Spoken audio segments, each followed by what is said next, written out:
안녕하세요. 저는 SK증권 리서치센터 자산전략팀장 김효진입니다. 오늘은 중국 부채, 남아있는 카드를 주제로 발표하겠습니다. 중국 부채에 대한 경고의 목소리는 30년 전부터 지속되어 왔는데요. 단순히 문제를 이연시킬 수 있지만 언젠가는 터질 것이다 식의 결론이 아닌 중국 정부가 부채 문제 이연을 위해 쓸 수 있는 카드를 모색하고 이 속에서 투자 기회를 찾아보았습니다. 발표 순서는 다음과 같습니다.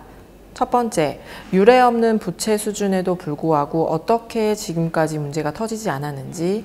두 번째는 왜 지금 중국 부채를 다시 보아야 하는지. 그리고 세 번째로는 마지막, 부채 이연을 위해서 중국 정부는 어떤 카드를 쓸 수 있을 것인지 그 방법을 한번 고민해 보았습니다. 세계 주요 국가 중에서 중국은 GDP 대비 부채가 가장 높은 수준까지 높아 있는 상황입니다.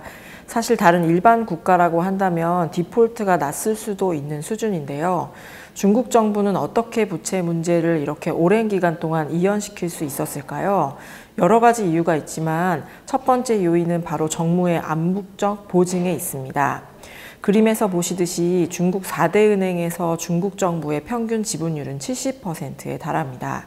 통상 정부의 지원 의지를 반영해서 결정되는 은행의 신용등급에서도 중국은행은 정부의 지원 가능성을 다른 나라에 대비해서도 더 높게 부여받고 있는 상황입니다. 이렇게 정부가 암묵적으로 보증을 해주는 부분들은 중국 경제에서 막대한 비중을 차지하는 국유기업에서도 똑같이 통용되어 왔습니다. 중국이 부채 문제를 이연시킬 수 있었던 두 번째 요인은 중국의 낮은 외채 비중과 막대한 저축에 있습니다. 중국은 97년도 아시아 국가들의 외환위기, 그리고 일본의 장기 불황 등의 사례를 케이스 스터디하면서 외채와 자율변동 환율제 같은 제도 등을 의도적으로 배제하는 정책을 펼쳐왔습니다. 결과적으로 중국의 외채 비중은 GDP 대비해서 13%에 불과하고요.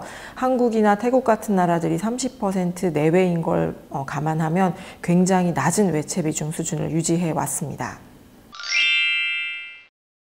중국이 부채 문제를 이연시킬 수 있었던 정부의 암묵적 보증이나 낮은 외채 비중 같은 것들은 사실 지금도 변화가 없습니다. 게다가 최근에 중국 정부는 디레버리지, 즉 긴축의 수위를 완화하는 방향으로 정책을 진행 중입니다.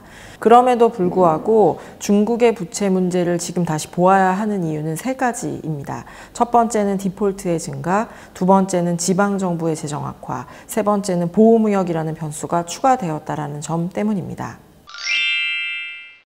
중국 부채를 지금 다시 봐야 하는 첫 번째 요인은 중국이 변하고 있기 때문입니다.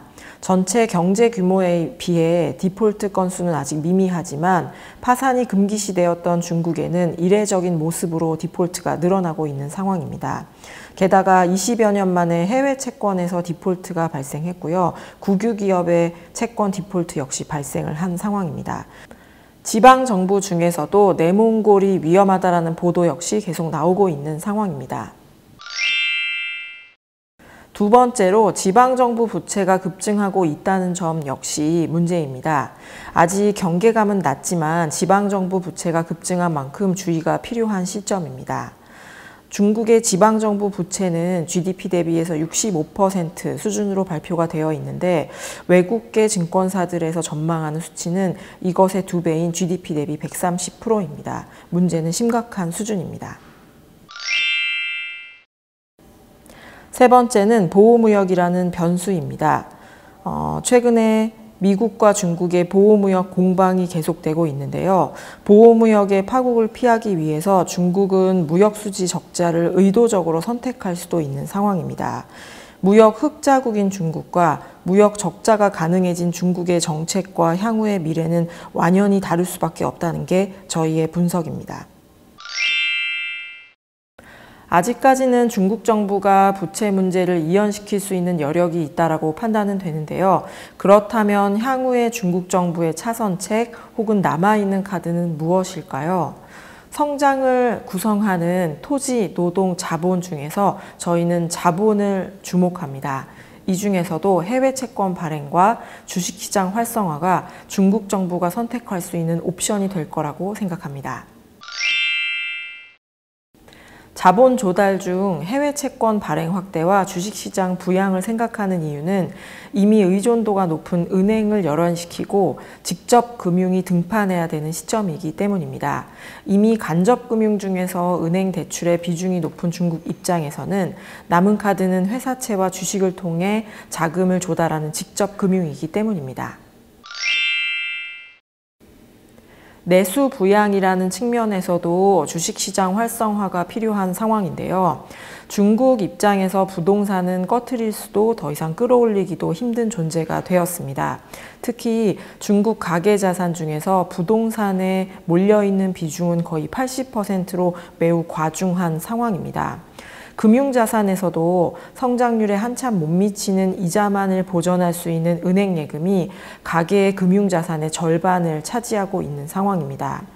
중국의 가계 입장에서는 부동산이나 예금 이외의 부분에서 소득을 얻을 수 있는 창구가 절실한 상황입니다. 물론 말처럼 쉽지는 않겠지만 주식시장 활성화를 성장의 카드로 바라보는 이유입니다. 이번 전인대에서 외상투자법이 통과되었습니다.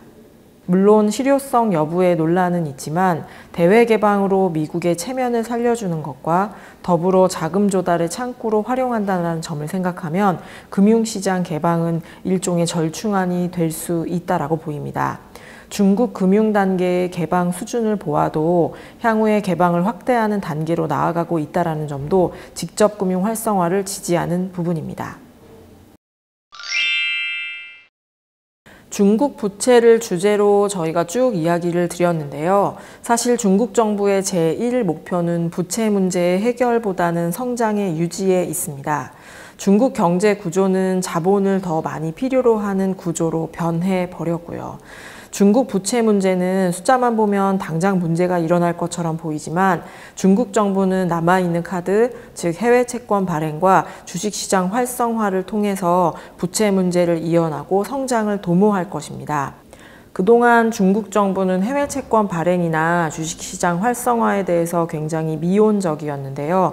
지금까지 저희가 말씀드렸던 경상수지의 적자 가능성, 보호무역이라는 변수 등을 감안할 때 향후에 저희는 중국의 금융시장의 개방도가 높아질 것을, 그리고 중국의 주식시장 역시 활성화될 것을 전망합니다.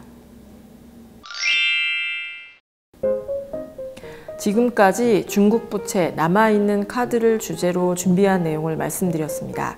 감사합니다.